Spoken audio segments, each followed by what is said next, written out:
그래서 그런가 오늘 그 국회 국방위 현안 보고 혹시 보셨어요? 아니 못 봤습니다.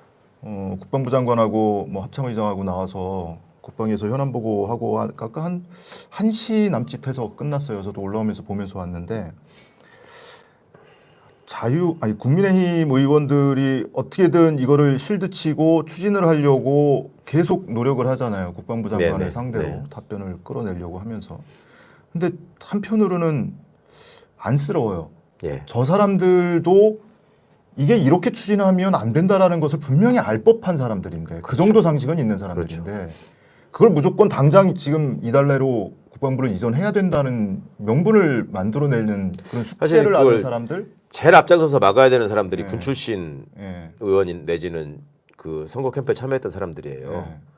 정말 비겁하고 나쁜 사람들이에요. 이게 과거에 지금 그 롯데타워인가요? 그것 때문에 성남 비행장 활주로 문제가 예. 참여정부 때부터 제기가 됐잖아요. 네. 그때 소위 예비역 장성이랍시고 때만 되면은 무슨 깃발 들고 광장에 나오는 사람들이 그때 무슨 행동을 했는지 한번 떠올려 보십시오. 그때 무슨 나라가 망할 것처럼 정말로 난리를 쳤거든요. 네. 이게 무슨 뭐 빨갱이가 대통령 돼가지고 무슨 뭐 안보를 좀 먹는다 이랬던 네. 자들이 이명박 대통령 되니까 활주로 7도만 틀면 된다. 그렇게 넘어가잖아요. 네. 제가 지금도 공군의 주요 간부들을 만나면 제가 물어봅니다. 어느 게 맞는 거냐 당신들? 어? 그게 7도를 틀면 되는 거였냐? 틀면 안 되는 거였는데 지금 튼 거냐? 말을 못해요. 지금도 대답을 못해요.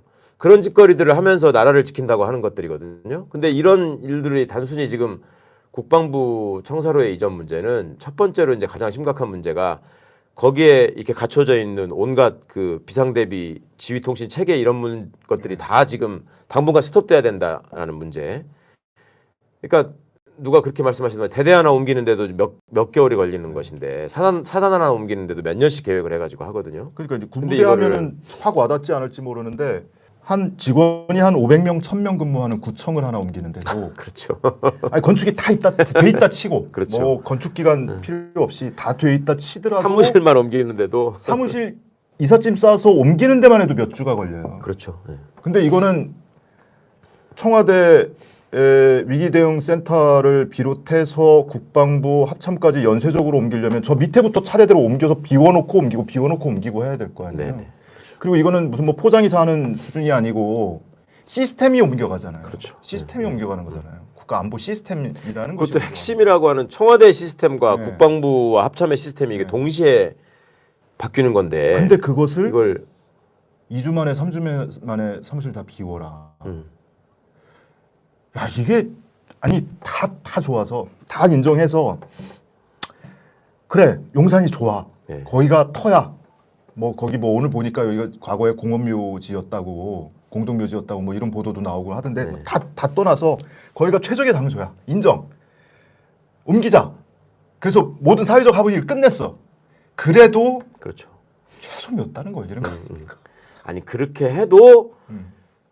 군인들이 나와가지고 하면 안 된다라고 했던 게 네. 여태까지 그 군인들이 보였던 역사예요. 육사 옮긴다고 할 때마다 얼마나 네. 저기를 했습니까? 자기도 거기 가서 골프 치려고 무슨 지네들이 심장이네 혼이네 하면서.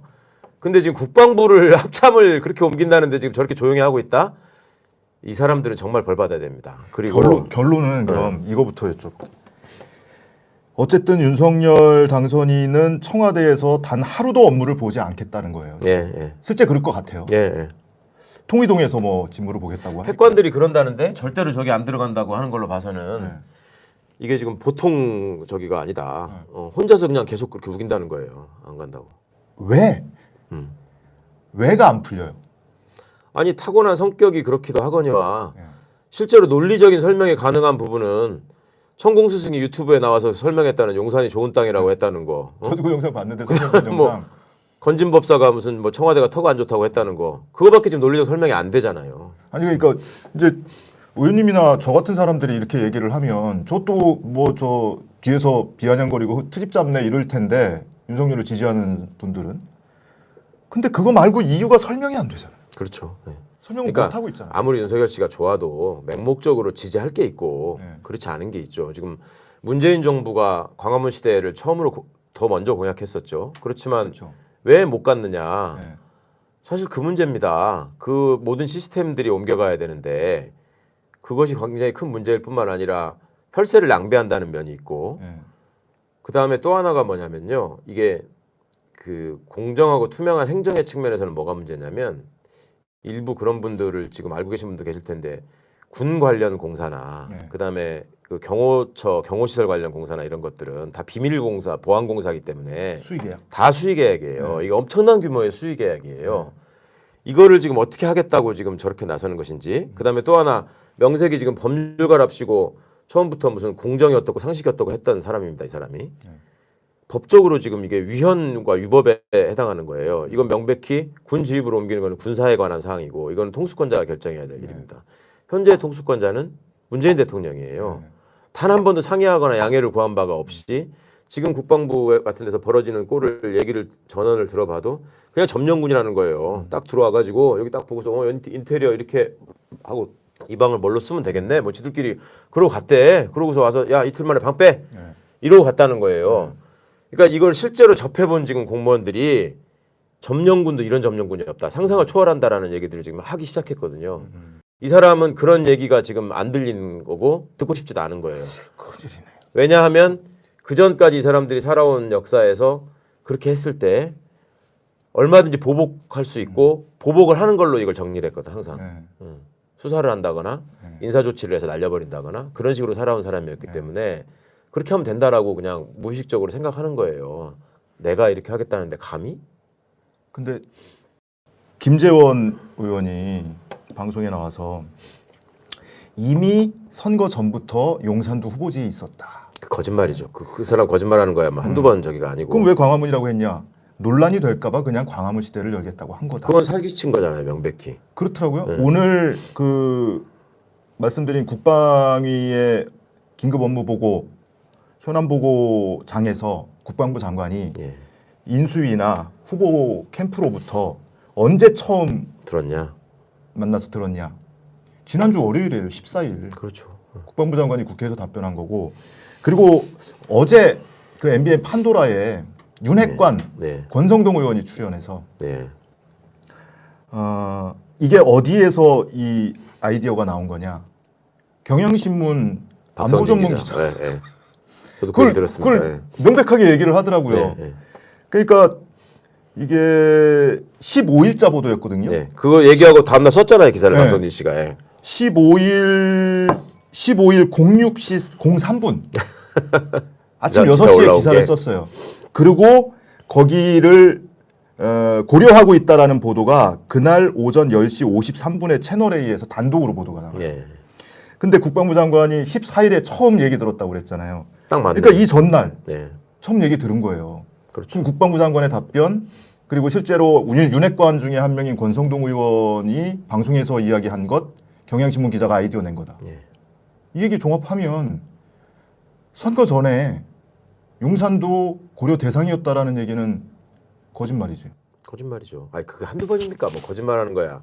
상습이니까 그것도 특히 김재원 씨나 저 나경원 씨가 얘기하는 거는 뭐 그게 뭐 늘 그래 왔잖아요. 그러니까 그거는 그냥 그 사람들 정치적으로 모면하기 위해서 하는 수사 정도로 받아들이시면 될 일이지. 그러니까 그게 아니 일반인의 상식에서 네. 너무 이해가 안 되는 거예요. 국민을 우습게 하니까 그렇다니까. 이 사람들이 이럴 말로는 수가 아니라고 하지만 정말로 마음속으로 국민을 그렇게 무서워하지 않는다라는 거를 도처에서 우리가 느끼지 않았습니까? 보통 사람들 같으면 벽에다가 구두바 올려놓고 했을 때 본인이 나와서 사과를 해야죠. 네. 제가 생각 없이 너무 피곤해서 내지는 뭐 나경원 씨 설명처럼 다리가 평소에 아파가지고 뭐 이렇게 했어야 될 일이지. 그때도 본인이 직접 사과하는 거 보셨어요? 항상 다른 사람 통해 가지고 사과하고 그러니까 그런 것들이 몸에 배 있는 사람이기 때문에 이 사람 국민이 자기 대통령 시켜준 거라고 생각 안 한다니까요. 네. 진짜로. 아니 문재인 대통령도 지가 시켜줬다고 얘기했던 사람인데 지가 되는 거야. 이미 점괘에 나왔잖아. 본인들 얘기하면 그 점괘로 된 거지. 그렇게 생각할 거예요. 말을 못하고 있을 뿐이지. 그러니까 그런 사람의 마인드에서 아무리 뭐 예전에 이명박 씨가 쇼한 거 있지 않습니까? 뭐 청와대 뒷산에 올라가 뭐 촛불을 바라보면서 네. 뭐 아침 이슬이라는 노래가 들리는 것을 들으면서 뭐 반성했습니다. 그런 식의 거짓말도 만들어서라도 안 하잖아요. 그러니까 이런 모습들이 그러니까 옆에서 이 사람의 삶을 살아온 과정을 지켜본 입장에서는 너무나 예상되는 일이었고 앞으로도 이렇게 할 것이고 그 주변 사람들이야 거기는 이익을 중심으로 뭉쳐 있는 데니까 자기한테 떨어지는 이익만 있으면 그거 그냥 넘길 사람들이죠. 그러니까 그렇게 벌벌 떨면서도 마이크를 찾느라고 정신이 없고 하는 거 아니겠습니까? 그러니까 이 문제를 절대로 가볍게 봐서는 안 될 일인 거죠.